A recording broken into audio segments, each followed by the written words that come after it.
I'm Jesse McAnally. And I'm Andrew DeWolf. And I'm Brianna Jones. And welcome to Musicals with Cheese, the podcast where I try to get Andrew and Brie to like musical theater. And you guys, I've got a bit of a pickle going on here. Oh no, what pickle have you gotten yourself into, Jess? Yeah, you see, I'm actually from the year 2045. Or what is it, 2042? 2052. 2052 is the year I'm from. And I'm back in time, and I have been for a while. And I think my mom has the hots for me, and I don't know what to do. Well, is she hot? I don't know. I don't know how to answer that. Well, I mean, if she's Bro, hot. but how hot is she, bro? I mean, Andrew, would you fuck your mother if you were the same age as her and she was hot? Well, legally, I'm required to say no. That's the dilemma. Back to the Future. Would you fuck your mom if she was like really hot? Like, what if she was like a 10? Brie, would you fuck your mom if she was like really hot and you were the same age? Bruh. This week we're talking about Back to the Future the musical. Cue the music, Brie. I think BPN might actually cancel us. The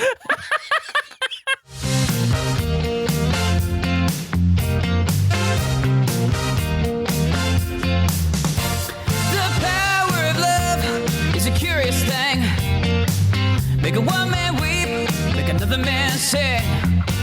Change your hawk to a little white dove. More than a feeling, that's the power of love. Hey, I didn't write Back to the Future. That's the plot of this movie. Doesn't a stand-up comedian have like a whole bit about Back to the Future? Yeah, John Mulaney, everyone's favorite.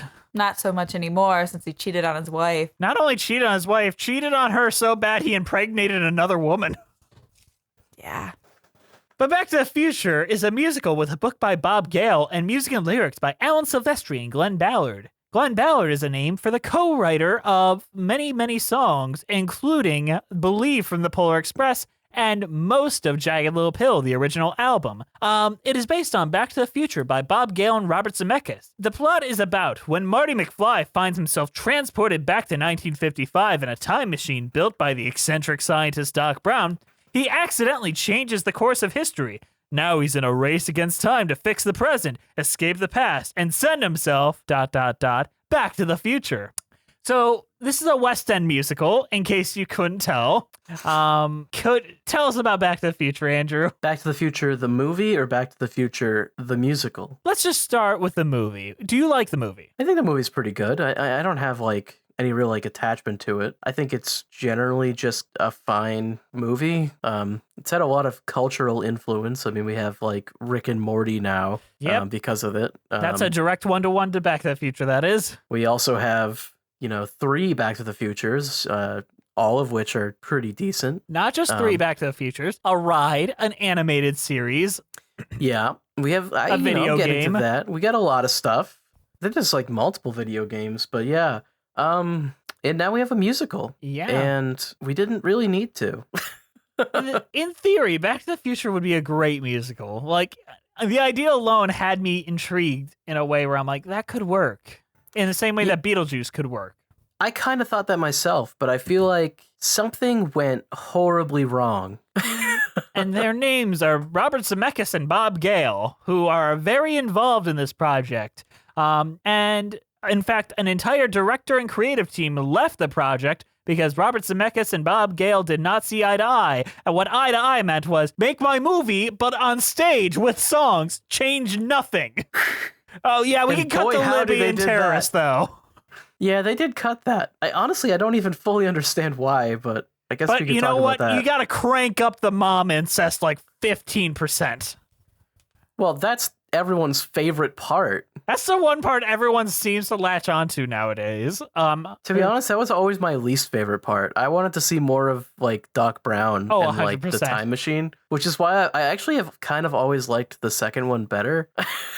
I mean, the first one... I don't think it's a better movie. I just kind of like it better.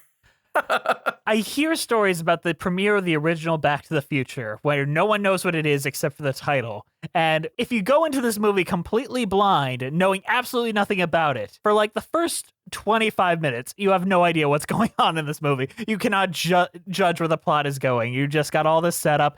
You see this dog you think dies, and then it comes back and it's time travel.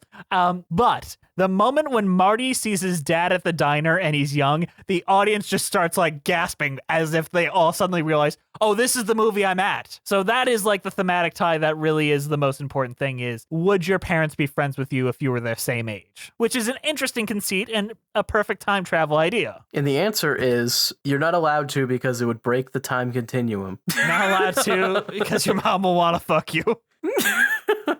Which, of course, is logically what would happen. No. I love that none of them recognize him. Like, they all meet him, and then they don't realize, like, years later, like, wait, my kid looks exactly like that kid that I saw a long time ago and never saw again. I'm willing to, like...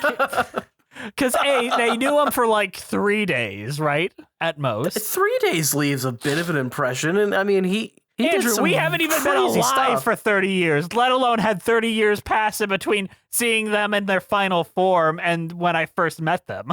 Yeah, but it's like he didn't even try to blend in. He was dressed weird. Like, there were some memorable features. He went and played some future music that didn't exist before. I don't know. You know, the thing that I think would have been a big connect the dots moment for Lorraine, the mother, is the Calvin Klein underwear and then Calvin Klein rising to like popularity. Like maybe that was what happened to him. He became an underwear salesman. Yeah. What were we talking about? We're still talking about the movie, aren't we? Yeah, we haven't even moved on to the musical. Oh boy. Well, geez, how do you move on to the musical? We if you don't were yet. to turn it into a musical, what would you do? How about that? I think I'd have to Beetlejuice it. I think Back to the Future would be much more interesting if we just updated it. Like, I don't want a proper remake, but if you're going to bring it to the stage, might as well bring it from 2022 to 1992. That would be the difference nowadays. You could change it up so it's like everyone knows like the brand that they're getting, but they get something different when they go to the theater. And I feel like a lot of the other creatives would have liked to embrace something like that.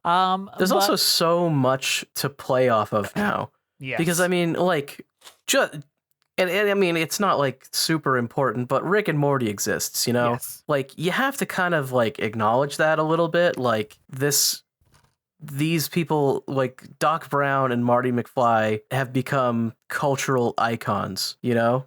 They're more than themselves. They are like Mickey Mouse. Like Mickey Mouse doesn't have a personality anymore. They are. And like just doing the movie again is like, it's just weird. It feels wrong. Yeah. And a lot of the things that hasn't aged so well about that movie, they somewhat just lean into. Yeah. Like we've talked about a lot of movie to stage adaptations recently, Doubtfire, and Tootsie and Beetlejuice and all of those. Beetlejuice, some of which we've liked, most of which we haven't. Beetlejuice is still one of the most effective because that is nowhere close to what the original movie was. That develops new arcs.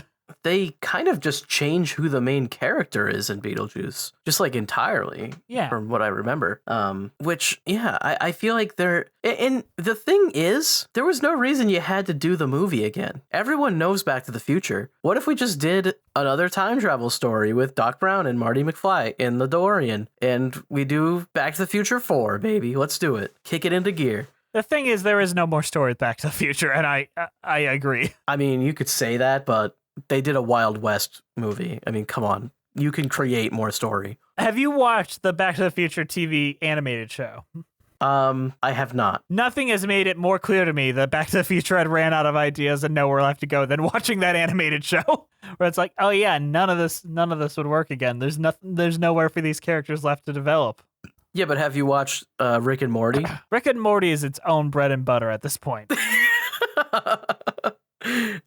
It's not even good anymore too, so yeah, everything's gonna die. Anything you once like is gonna become garbage or a terrible musical. Yeah, like Rick and Morty on ice. Do you want to know the worst case scenario for the Beetlejuice musical is if they brought Tim Burton back as a consultant and asked Danny Elfman to write the score, because then we would have just had Beetlejuice again, but on stage. Bringing in some new people to have some new ideas and a new narrative flow was the best thing to make that into a brand new thing. And here we're just stuck with the same Alan Silvestri music, like just put with lyrics. It's like we've got into a time machine and traveled back to 1985, and we're just watching the same thing again. But that DeLorean effect is really cool. Not DeLorean. Every one of the special effects really fucking. All right, yeah. tells. Let's just do some positives, because I feel like it deserves. They put effort into this in some way. So, the Marty McFly, like, good impression, the actor doing it. He also makes it his own. It's not just an impression. He leaves his own stamp on it. In a way that the Doc Brown, as played by Roger Bart, who is an actor I usually love in things, I do not think he does that good a job here. Yeah, I was gonna say, one doesn't feel like Doc Brown to me, but also doesn't feel like he's doing something that's. It's like a bad impersonation of Doc Brown is what it feels like. Does that make sense? Yeah. And the thing is, he's usually very good. Like, do you recognize him? He's from The Producers. He plays Carmen Gia, Roger Dupree's assistant in those. He's also the voice of Hercules' singing voice in the Hercules movie. He's a very prolific Broadway actor. He's very, very talented. Yeah, just Not didn't do right good for here. Doc Brown. Looks the role. Like, you put the wig on him, he works, but... something about that magic, that Christopher Lloyd magic is gone. Yeah. Yeah. It's like a character that you have to kind of make your own as well, though. And I think it's because of all the characters in Back to the Future, Doc Brown is a Mickey Mouse. It's like everybody has their own impression of Doc Brown. Like, you have to do something a little bit different. You can't just try to do Christopher Lloyd again. Mm-hmm. Brie, what is your history with Back to the Future, the movie and the thing altogether? I've seen all three movies. I watched the first movie probably 100 times because it was my little brother's favorite movie when he was a toddler. I like them. I think they're good. They're entertaining, and they remind me of my childhood. I guess that's Should all. they be musicals, though? Oh, absolutely not. So when Doc Brown discovers that the time machine works, you did not imagine a bunch of go-go dancers coming out and dancing along with him as he screams it works a bunch? No. You did not imagine him having fantasies with a bunch of different Doc Browns in the Death Star, looking at the future of the world? I did not. Yeah. Biff. Does somebody play? Who plays Biff in the musical? No one that memorable. These are all very West Endy actors. Does Biff have his own song? He kind of does. Like a little bit. Like he's like in some other songs. Okay. Yeah, but the thing is, Biff in the movie is possibly the most impressive feat. Actually, that's a lie. I think Lorraine, George, and Biff, those three are the most difficult roles to pull off in the entire movie. And the fact that those kids, because they were kids at the time, they were like 17, 18, pulled off playing 50-year-olds and then being younger versions of those 50-year-olds. That is the magic trick of Back to the Future. Because not for a minute do you, like in that opening 25 minutes, you see them and you're like, oh, that's 18-year-old and a bunch of makeup. Never once. You're just like, oh, that is his parents. Here, that magic trick doesn't work as well on stage. Because you're in the back row? Yeah, it's kind of hard to like see. It's like, are these, I don't even know if they're supposed to look different, you know? It's like, they just kind of change costume and that's about it. Yeah. So with West End musicals, we've talked about this so much, that they're all style, no substance. Fame is another famous one. Mamma Mia got its start in the West End. What other big West End ones? I know we do this all the time. I can't remember, but I know what you're saying. Like Mina Maneri always suggests them.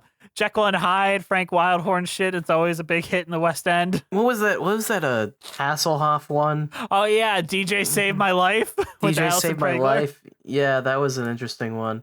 West End. It's a different world than Broadway. I mean, as far as the style over substance, like strategy goes, though, this one nails it. Yeah, that car effect. We keep talking. Let's actually talk about the effects.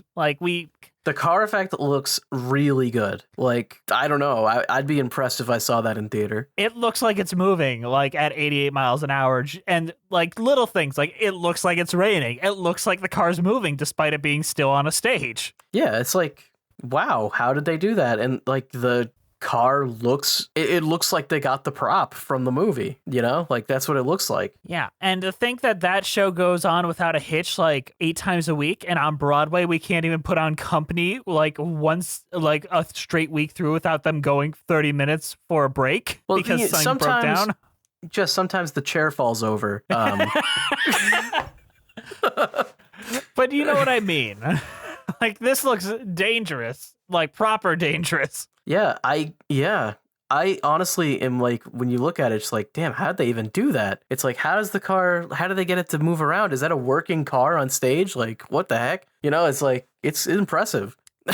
Yeah, the thing is, it's hard to talk about what's wrong with the show because it is just the movie on stage, but I think I have some things to say. Let's go. The music is boring. It's the score from the movie. Like, literally, they don't have an attributed music writer. It is Alan Silvestri who did the score to the movie, so they take instrumentals from the movie and turn it into songs and add lyrics. Yeah, which is boring because, well, I mean, that's not how musicals work. No. Movie score has a very different purpose than, like, a song in a musical, you know? Yeah. So even like a very well-written movie score is not going to make a good musical song because that's just not how that works.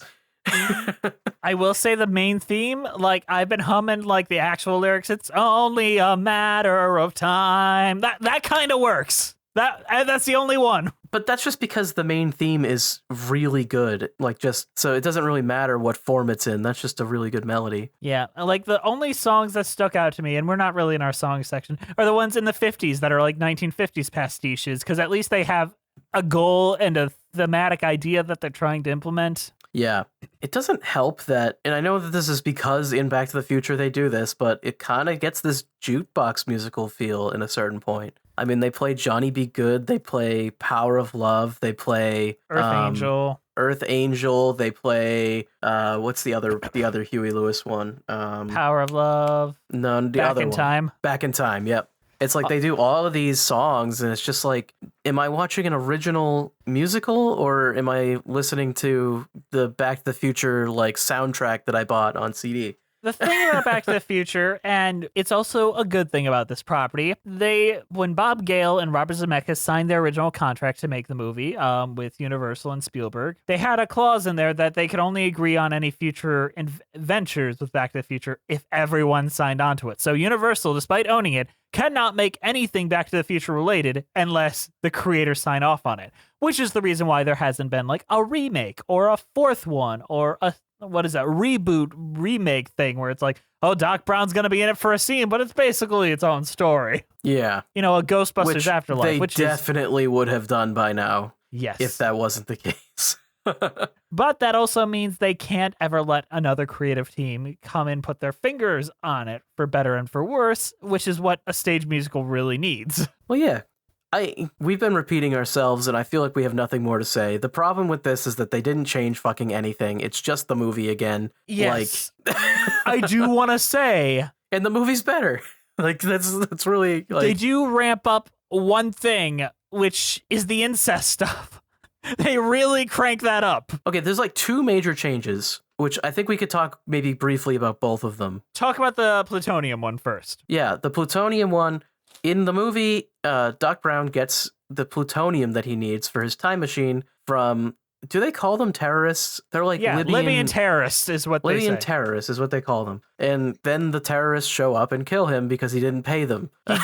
He promised to build them a bomb, and what he gave them was spare pinball machine parts, which I don't know why I find that funny. Yeah, it kind of ties into our Tommy episode a little bit. Yeah.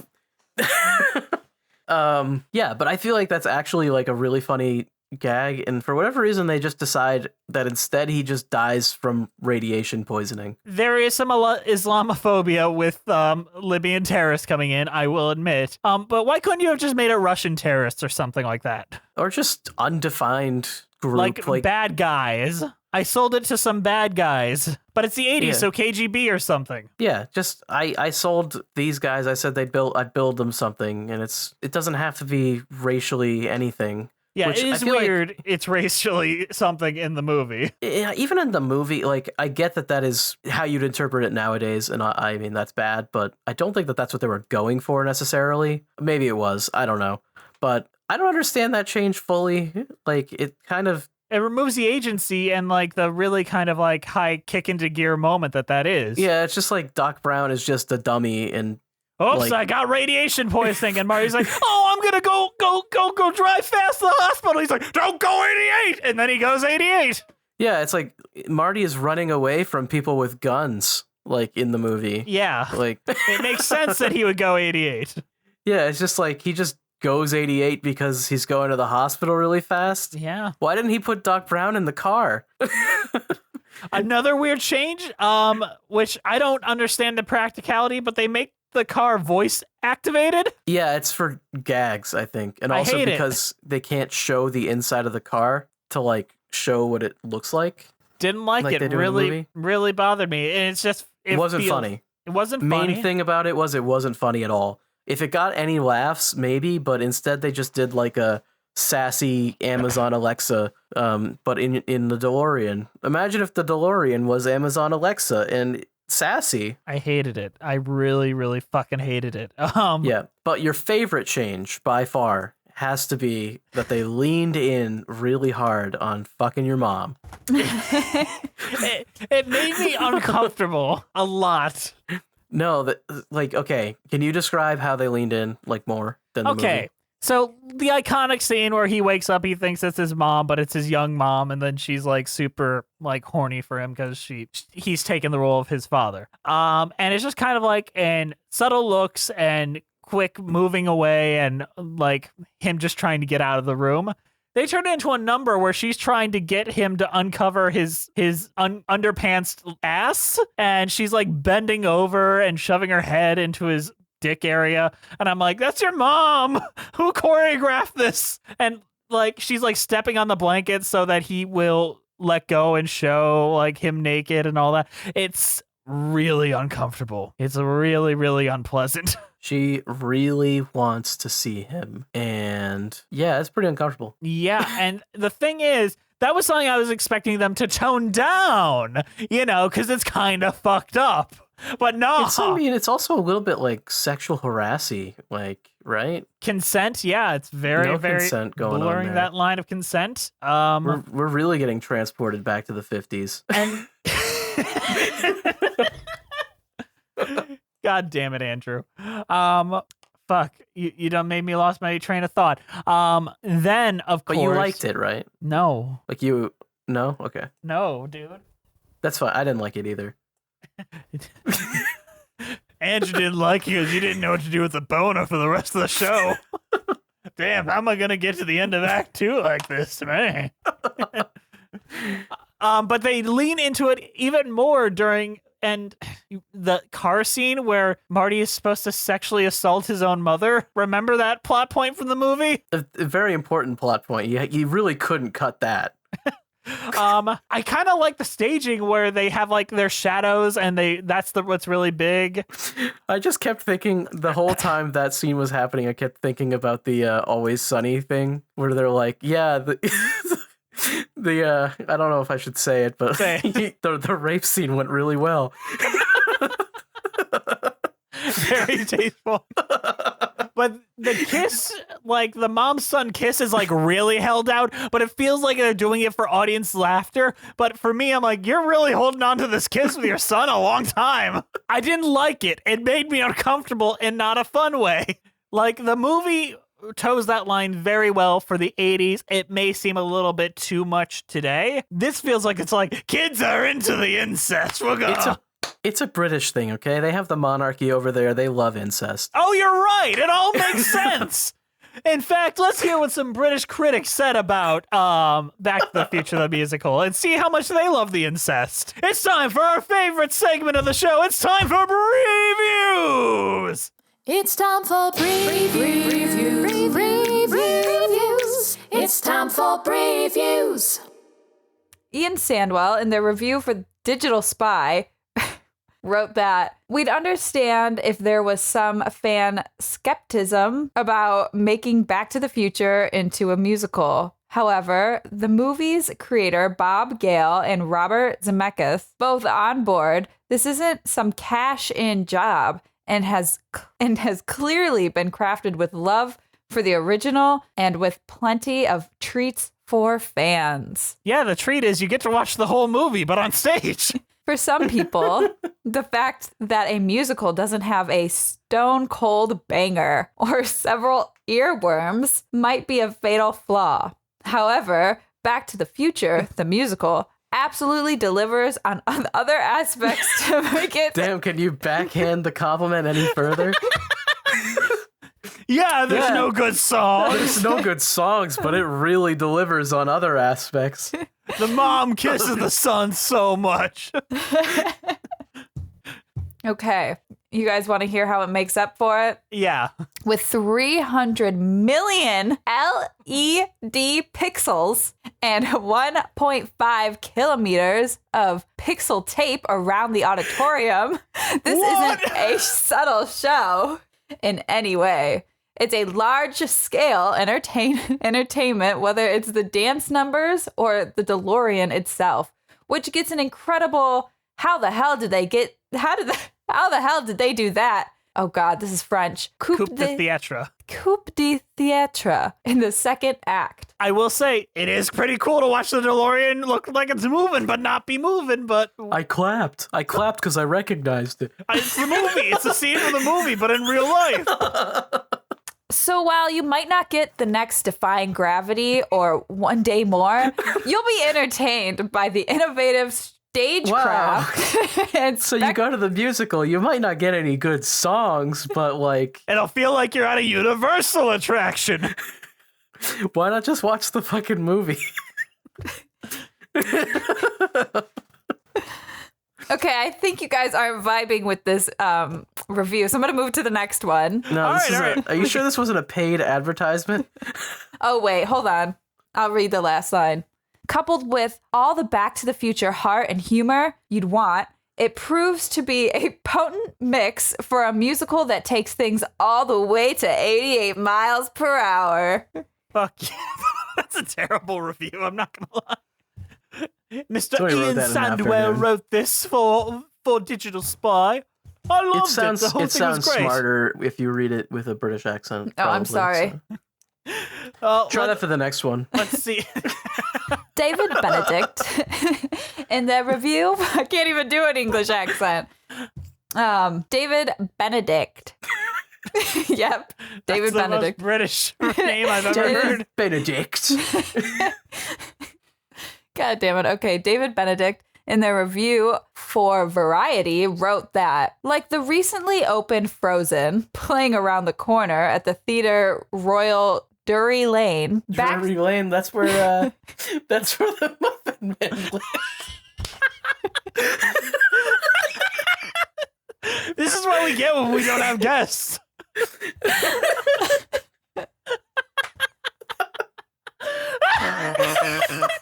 I just imagine the listener like, I listen to this. I pay for this once a month. What the fuck?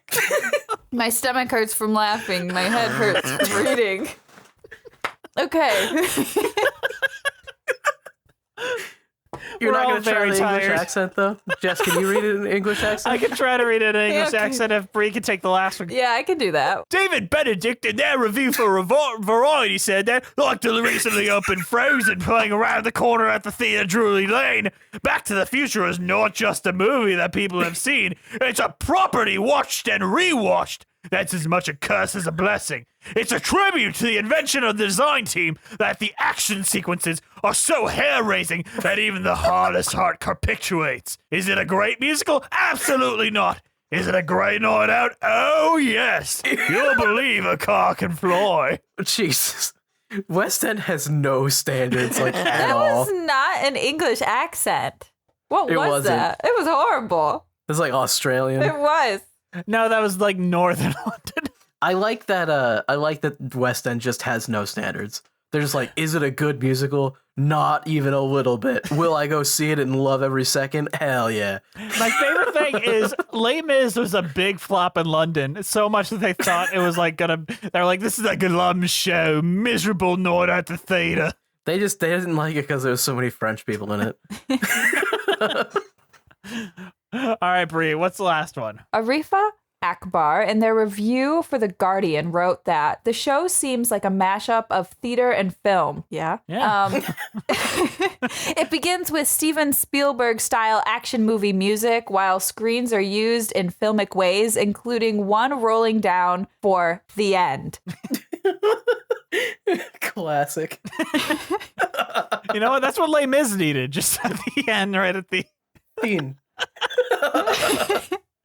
No, you need the Finding Nemo in Swedish thing where it's just a slut.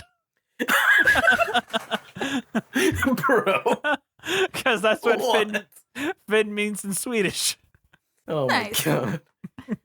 The graphics alternatively leave us feeling as if we are inside a giant arcade game or a 3D film, but it is a striking integration of forms nonetheless.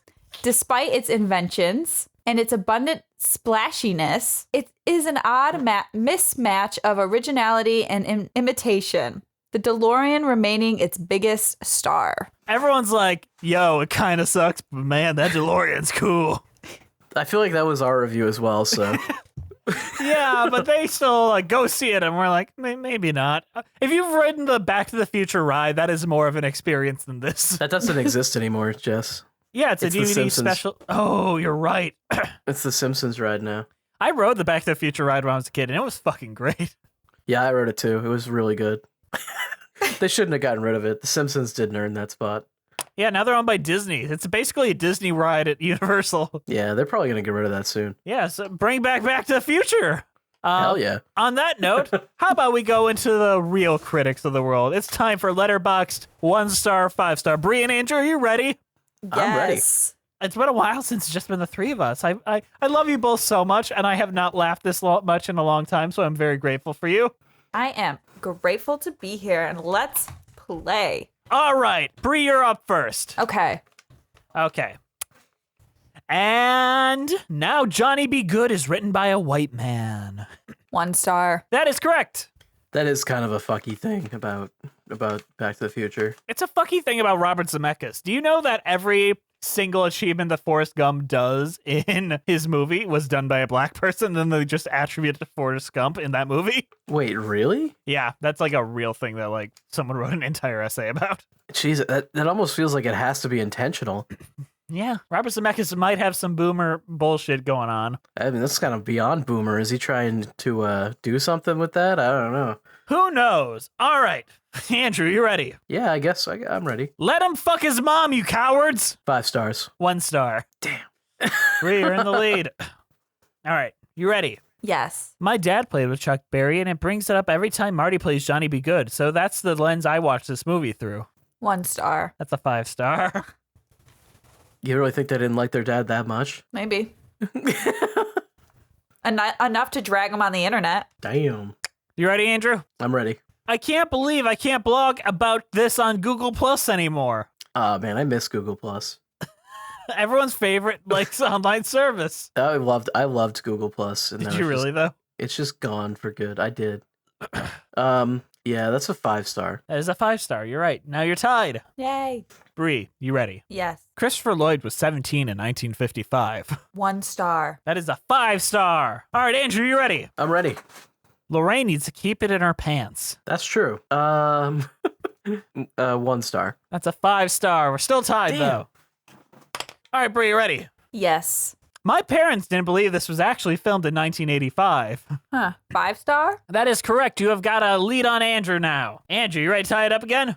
I am. Freud would love this. 5 stars. That is correct. You're tied again. All right, Bree, you ready? Mm-hmm. All right, this is all lowercase. What if he did bang his mom? What would happen? 5 star. That is correct. And it does bring up a good question that I'm going to offer to both of you. What would happen if he did bang his mom? A weird incest child. They did this on Futurama, so That was grandma, though. Yeah, but it would have been the same result. It would have been the same result. All right, Andrew, tie it up again. Did not cry. It's not a sad movie, so I mean, 1 star. That is correct. You're tied again. 3. George McFly do be pissing me off for half the movie. 1 star? That is a 5-star. Andrew, you can take the lead. Oh my god. In grade 4, I dressed up as Marty McFly for Halloween. 5 stars. That is correct. Andrew, you are in the lead. All right, I'm taking Bree. it. Future to the back? Depends what 5 you do with it. stars. That's a 1 star. That's a 1 star, and that was our last question. Andrew, Damn you it. won this one. But that was a race well won, Bree. I earned it. You know, I'm very good. You are, Andrew. You know who else is very good? Our patrons. How about we go into a mid-show?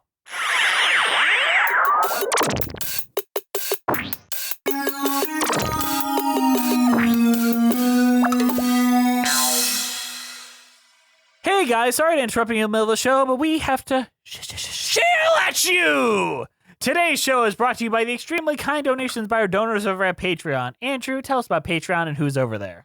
Oh man, Patreon's where you can go if you want to give us money and support us and get some extra content like Patreon with cheese, like commentaries, like we just did the Cinderella commentary, which was Ew.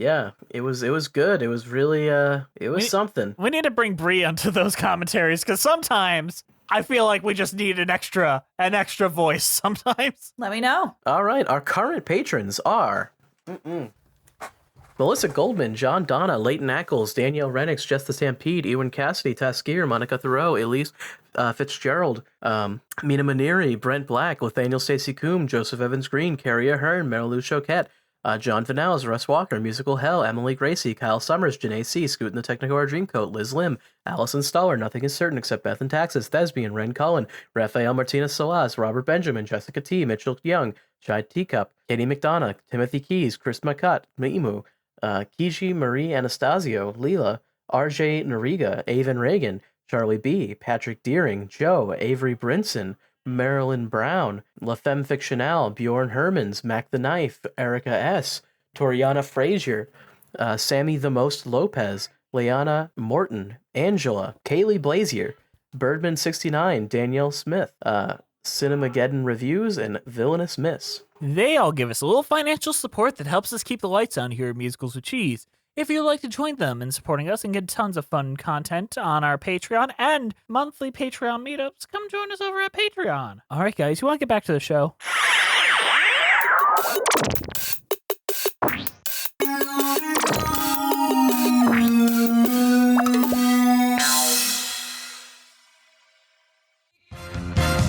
I'll rock my future, a winner, not a loser.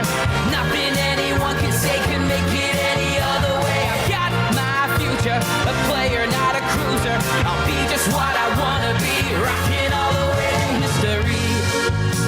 It's feeling like a new day, not another instant replay. Gonna finally do it my way. So our opening number is It's Only a Matter of Time, which you would also know as the Back to the Future theme. I actually think this is probably the most effective song. It's the Back to the Future theme, but they put lyrics on it. I mean, Brent Black basically wrote this. There was a guy in early YouTube that did the same thing, but his lyrics were better. Who was it? Let me see if I can remember the guy's name so I can give him credit. Because when I hum the Back to the Future thing, I hum his lyrics. Bum, bum, bum, ba-da, bum, bum, bum. It was by Golden Tusk in the old days of YouTube. But it's like, say what you want about me, but I'm gonna change history. Anytime I hear that theme, that's what's going on in my head. And this one, they do their best with, it's only a matter of time. Da, da, da, da, da, da, da. And it's not that great an I Want song or an opening number, to be honest. No, it's a good melody, though, because it's the Back to the Future theme song. But you know what was a fantastic opening number to the Back to the Future movie? What's that? The Power of Love. Yeah. The score to that movie works as a musical, like, in a way. In a certain way, yeah. I kind of like how they use like the Huey Lewis sound to represent like the modern time, and then they go back and they play like Earth Angel and like these old songs. It's fun. Here they just ignore that and they just play whatever kind of music they want throughout the entire movie or musical. Yeah, honestly, every song kind of sounds like the same. I will say, except for two exceptions. You know these beforehand. I hate all of Doc Brown's songs. It Works. Oh, yeah. Was the sign that I'm like, this is going to be really, really bad instead of just bad. It's a time machine that goes both ways, to new tomorrows and to yesterdays. It's a car for the stars, like Captain Kirk's. And for once I knew I made a thing that really works. It works, it works, it works. It works. In terms of the vernacular, it's spectacular because it works, it works, it works. It works. And now I found my glory in the stainless steel DeLorean. It's gratifying knowing I was first because it works. It Works doesn't sound the same as all the other songs, but it also is just like out of nowhere, like goofiness. That's like, it was probably supposed to be really funny, or they're like, oh, we need like a big song because the DeLorean, like this is like a big moment in the movie. The But, like, DeLorean should be the big thing. yeah, it's like that already is the big thing. Honestly, it kind of would make sense if Doc just didn't have any songs. I like, in theory, his second act song, which I believe is called For the Dreamers. Let's hear it for the dreamers who never stop believing. One grain of sand becomes a pearl. A great idea can change the world. They can see what others don't, try things others won't. So this one's for the dreamers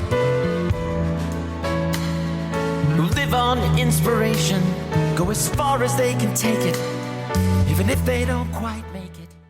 In theory, I don't dislike that being a song there. That should be his one song, though. Doc feels like a character that if this was a normal musical would maybe have one song and that's it. Yeah. You know? If we ignored the iconography of Back to the Future. But we can't do that because this is just the movie again. So every scene where Doc appears has to be there, and he has to have a song for that.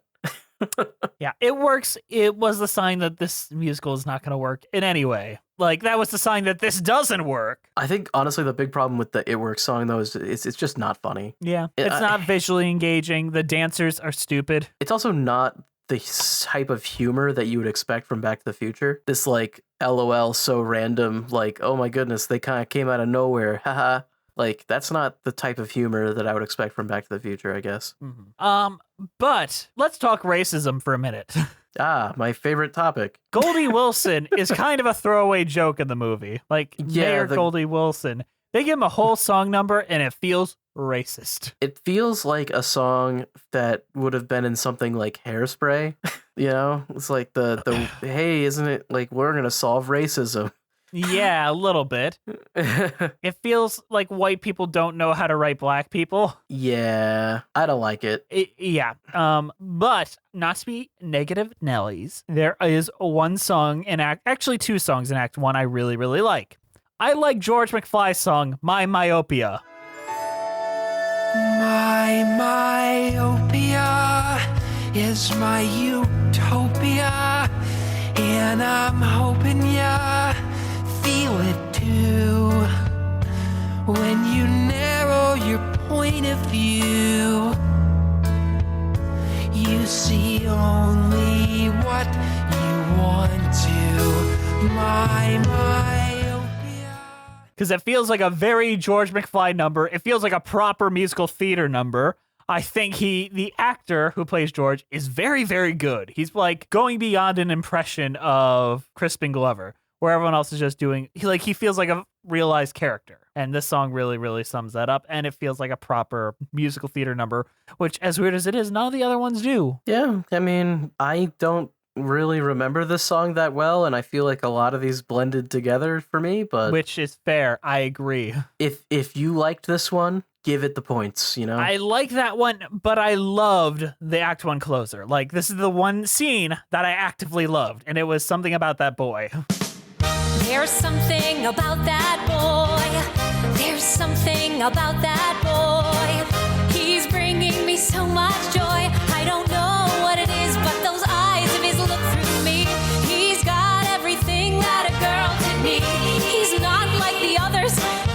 sweet, and there's almost nothing I wouldn't do to make sure that his dreams come true. Marty is fighting Biff.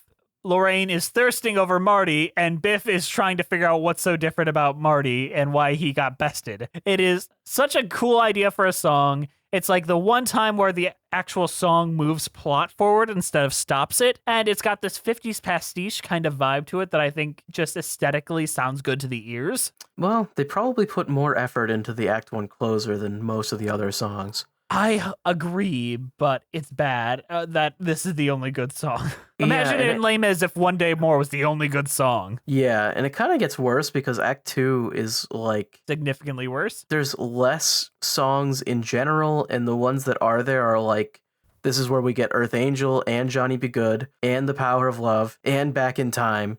And it's like, my God, you put all of the covers at the end of the show. Which means you're ending on high because I at least know I like those songs. Honestly, that's probably why they did it.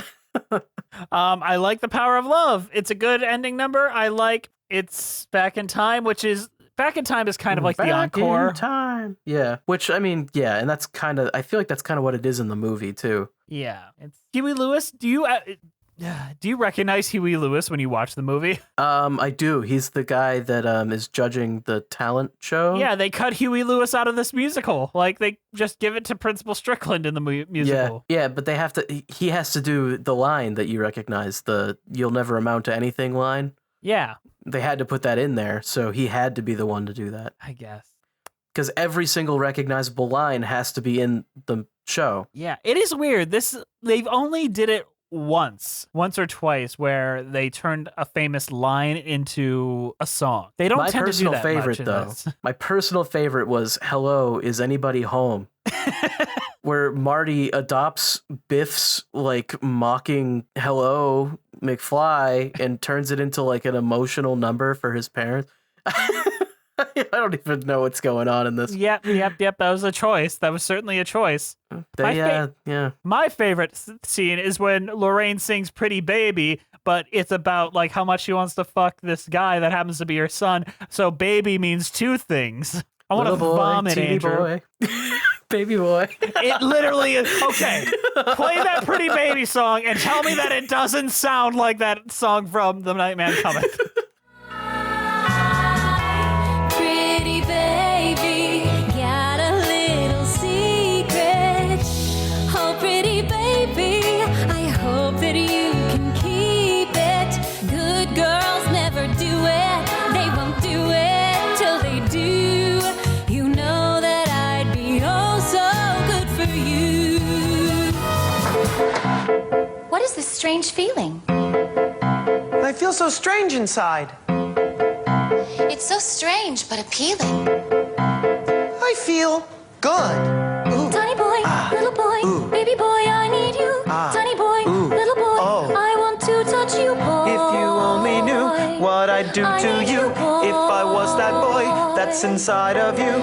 Tiny boy, little boy, Ooh. baby boy, I need you. Tiny boy, Ooh. little boy, Oh. want to make love to you, boy. If you only knew what I'd do to Boy, you oh, if boy. I was that Like they give the same energy. Just Nightman Cometh vibes from this whole whole show. Yes. You're not wrong at all. Oh my gosh. Yeah. Any other songs you want to talk about in Back to the Future, the musical? No. Well, we've got a few extra minutes. We haven't done this since By Jeeves. How about we take a BuzzFeed quiz to figure out which Back to the Future character we are as a collective of musicals with cheese? Oh, God, I hope I'm Doc Brown. I've I've always been a bit of a Rick. No, you're Biff, Andrew. All right, are we ready? Yes. I'm ready. Scroll to start this quiz. All right, the question is, if your friend was about to get pulverized by a bully, what do? Step in and help out. Try and say something to keep it from happening. Call the guy out and hope the bully targets you instead. Say nothing and hope not to get noticed. All right, guys, what do we got? Probably the first one or the third one. Honestly, I think I'm the second. This one, try and say something to keep it from happening is more my speed. What about you guys? Bree? I was gonna say first or third. I'd Yeah, step in to help out. I feel I'm like a helper. step in to help out is the best one because All right. I'd want to 2v1 the bully. I don't want a 1v1. Fair enough. All right, what do we got next? So me and Andrew are gonna beat up who's ever bully. beating you up. Thank you, guys. You planned a trip to the lake, but the car is wrecked. What do? Blame it on a blind spot, even though you were drunk. Try to fix it with some rocket boosters. Cry about it. Doesn't matter. He can't drive. I'm gonna cry about it. I want to fix it with some rocket boosters. Yeah, the rocket boosters sounds like a good plan. Bree, Okay. want to help us with the rocket boosters? Yeah, if you have some rocket boosters, I'll help you. Thanks, Bree. All right. If your friend asks them to meet them at the mall at 1:15 in the morning, do you go? No, it's 1:15 in the morning. What am I are you gonna do at the mall? at 1:15? If it's my friend who might be building a time machine, yes. But outside of that, like, what the fuck? So it sounds like think about it, then decide to bail.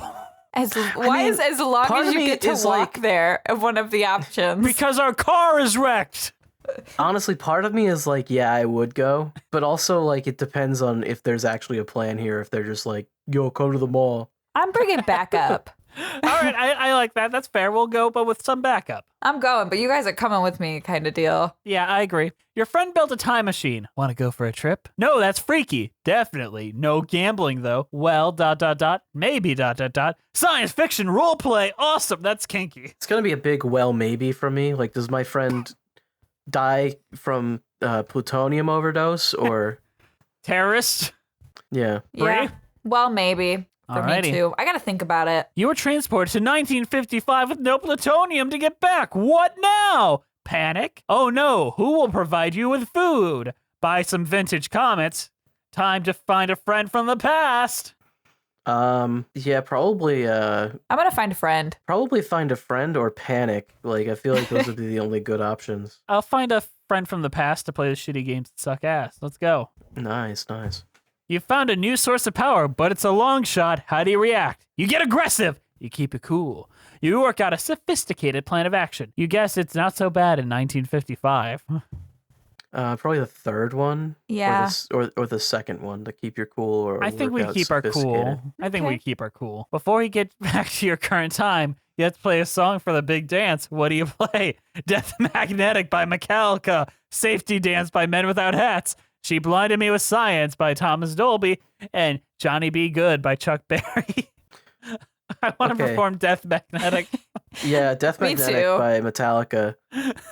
Just because, like, why is that an option? Safety Dance would have been my follow-up. You wake up the next day. Was it a dream? Of course not. You hope not. Think it was a dream? Of course. Time travel is dumb. What? Oh, I think that's Andrew's right there. Think what was a dream. He said what? What type of coat is your favorite? A red vest, a lab coat, a fur coat, a gray jacket. A fur coat. A lab coat. I'm agreeing with fur coat though. Okay. Your friend comes back with a time machine and now it can fly. Want to go on another adventure? Absolutely. You're not sure. Now you want to go for a walk? No way. Quick adventure. We're in and out. 5 minutes. That's what you said to your mom too. So do I do the second movie? Is that what they're asking? Yeah. Second I mean- movie, shit gets pretty fucked up. Your dad dies. Oh, yeah. I mean, if we're saying that, like, the time machine worked the last time and I'm fine, then sure. But, like, yeah. if I got stranded the last time, then hell no. I'm gonna say you're not sure. Yeah, I need to know more. What's your favorite animal? Shark, fox, dog, turtle. I look turtle Turtle. Turtle? because we're Am I turtly enough for the turtle turtly enough club. for the turtle club. Remember 9/11. What is your favorite? turtle? What is your favorite choice of vehicle? DeLorean, Toyota, BMW, Mercedes. DeLorean. I like it when, like, if the car flips over, you won't be able to open the doors, so you just die. Free, I feel like DeLorean is the obvious choice here. but a Toyota is a safe, affordable vehicle. With doors that you can open if it's upside down. Yeah. Fine, I'll go with DeLorean. What is your idea of a good time? Going to the skate park, beating up losers, writing fictional stories, doing math homework, fucking Beating your up mother. losers. Let's go. Probably beating up going to the skate park or beating up losers. One of those two. I'd probably write fictional stories because. That's what you do already. Shut up, Brie. If you do it for work, it's not a good time. Well, I do math homework for fun, so For fun? We're No, picking I'm the skate kidding. park, okay? Let's go- It doesn't yeah. matter what anyone else says. We're going to the skate park. Fine. Holy shit. why there's so many Okay. Well, we got a couple left. I was very keep bad. going, keep going. Oh my. Holy shit. Of the following, which person would be your idol? Albert Einstein, Tony Hawk, Mary Shelley, The Undertaker. Mary Shelley, she lost her virginity on her mom's grave. The Undertaker. Come Yeah, on. the Undertaker. Mary Shelley lost her virginity on her mother's grave. Yeah, to the Undertaker. Okay, The Undertaker. You've sold me. If you could hang out with one dead person, who would it be? Thomas Edison, Michael Jackson, Adolf Hitler, MC Escher. MC What? Escher is the only one that isn't a monster in this group. Yeah, I mean, I don't Yeah. even know that for sure. Why would you hang out with Adolf Hitler? Who the fuck? Biff. Yeah. Biff would not hang out with Adolf Hitler. I'm sorry. He was a Biff's bully. he's a bully, but he's not a fucking Nazi. What the fuck? What kind of milk would you drink? White, low fat, chocolate. You'll take a Pepsi instead. Chocolate. Yeah, I gotta go with chocolate. You dairy drinkers. Shaken, not stirred. Well, I don't like pop either. I don't like anything. I like water, and that what wasn't an le- option. Leisurely activity do you like doing the most? Inventing, shopping, driving around, reading. I don't like any of these. Inventing? I have no hobbies. Go with inventing. That Yeah. sounds fun. Do you wear Calvin Klein? No. Brie? No, I don't. Yes, you had a crush on a guy named Calvin Klein. No, his clothing is too expensive. You've never heard of him, but you have a good friend named after him. His Yes and clothing no. is too expensive. Yeah. It's a no from me, dog. What does honor mean to you? No one has honor these days. It is important to have respect and honor of others. Doing what must be done without expecting reward. It's important, but it isn't everything. It's important, but it isn't everything. Hell yeah, Doing- let's go. How important are the opinions of others? People can tell you what they think, but you're still going to go your own way. You may act like you don't care, but you do a little. They're very important to you. You could care less what others think. The first one you read is the best one. People can tell you, yeah, okay, you're going to go your own way. What is your opinion on upholding tradition? It's the most important thing, only if it means what you can do what you want. You should always follow the rules, even if you don't like them. It is important to do what is expected of you. Where's the one that says don't do it? Only if it means you can do what you want. That's a good. Yep. What are you willing to do to get your own way? Anything legal. Literally anything. Anything within reason. Anything that doesn't require too much work. Literally anything. The last one. Oh. Anything that doesn't require too much work. Yeah, that's a good answer. And it also doesn't matter if it's legal. Oh my god, are you sure this isn't a trick? Yes, this is a comprehensive quiz. Name 2 words when you can use one word, not say anything, resort to violence instead. Use a whole bunch of words. Use one word. What do you value most? Knowledge, money, freedom, power. Knowledge. Freedom. Oh, freedom. Jeez, am I just the one answering now? I don't think there's an end to this quiz. I think this Which is fairy tale archetype do you empathize with the most? The wizard, the rogue, the princess, the knight, the princess. Yeah, we'll go with the princess. Who shall inherit the earth? The warriors, the diplomats. Who cares? The meek. Who cares? Collective. When you were growing up, what was your relationship with your parents? They were your heroes. You were quite the troublemaker. You often felt you were the parent. It was a little rocky. They never understood you. You had sex with them. I was the parent. You had sex with them. Put that. You were the That's not an parent. answer. What do you tend to follow? Your head, your instincts, your heart orders. Good lord. Your heart. I think your instincts. Your instincts. How's your relationship with your siblings? Our bond is unbreakable. You fight a lot. It's complicated, but you love each other. You don't have siblings. It's complicated. All right, I agree. But we love each other. Last question. What is your favorite drink? Wine, beer, tea, water? Water. Water. Yeah, we're gonna fuck our son. We're Lorraine Baines. Hell yeah. You're a dainty flower, pretty and sweet. You're rather innocent about the ways of the world, but you're eager to fuck your son. You fall in love hard and are romantic about everything, even your son. Your imagination is one of your best assets. And you're not afraid to fuck your son. You don't like liars and look for the best in people. Sometimes manners get in the way of what you really want to say, which is, I want to fuck my son. Sometimes, if you have a boy in your room, you'll try to see him naked, and you don't give a shit if it's your son or not. All right, guys, what is your overall thoughts on Back to the Future, the musical, and your cheese rating? Lorraine, how about you? Which one of us is that? I thought we were all. Yeah, we're all Lorraine. We're all 1/3 Lorraine. All right, Andrew, what about you?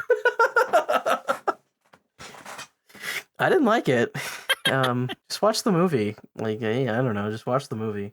Yeah. There's very little redeeming about this other than the set, which honestly is not enough to redeem anything like this. So, I'm gonna give it a milk, which is not really a cheese, but I remember there's a scene in Back to the Future where like Mr. McFly orders a milk. I don't remember exactly when. I just remember that. Chocolate. Yeah, so I'm gonna give it that. That's a dairy product.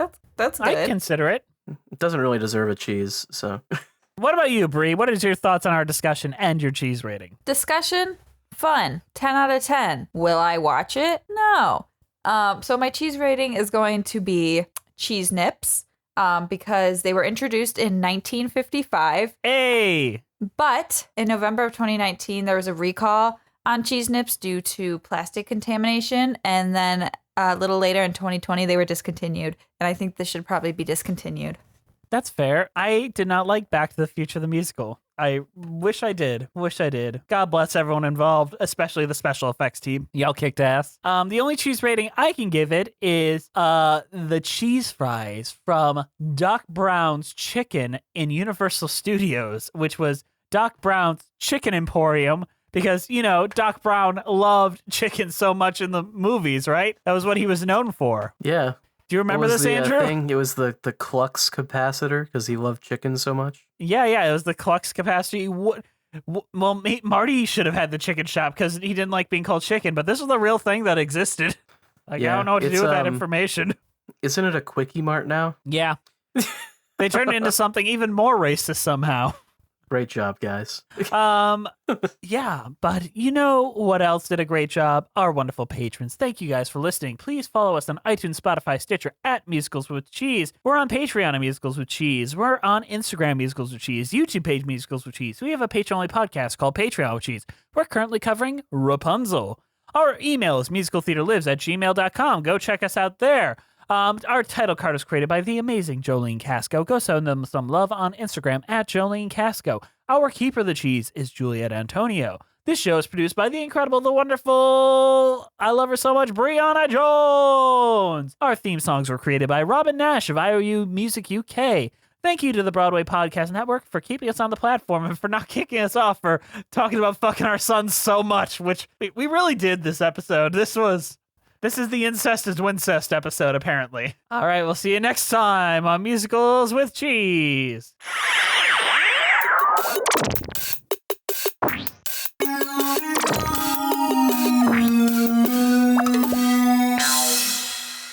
That's the power of love. Don't need money, don't need train, don't need no credit cards to ride this plane.